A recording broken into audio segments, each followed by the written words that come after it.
our theme, our slogan, our whole reason to exist was the phrase freedom from poverty through action, and that led to a whole large number of programs and advocacy efforts that led to a lot of social change in the state.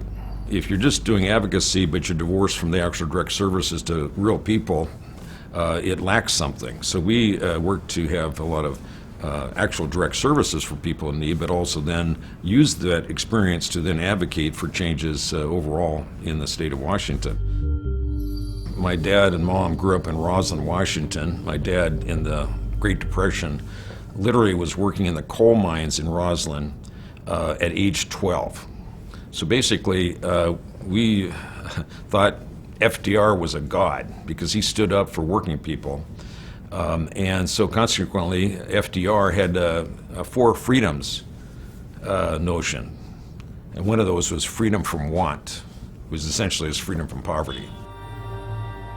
Part of this, when you're trying to address the human need that's in the community, is to have a sense of not only energy, but also anger. Our society should not be tolerating the level of poverty that we see on the streets every day.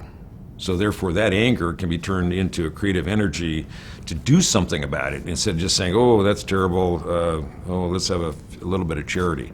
No, we have to change society, and we have to figure out ways to actually get that done. Talking about it isn't good enough. So that's what led to the effort to learn from our experience with the direct services we provided, but also then is an outline for what we do to create action to change those circumstances. Despite the recent times, we've made a lot of progress on a lot of areas. One of the proudest moments I have is when the Fremont Public Association and its food bank was decided the announcement of the initiative to raise the state minimum wage. That is critical because people who work full-time should not live in poverty. Very simple concept, and we collected the signatures, but that effort started with a public announcement at our food bank. I'm very proud about that because then that led to an increase statewide, approved by the voters, and with an automatic cost of living adjustment, the first in the nation. And then that laid the basis for what we've done in the state.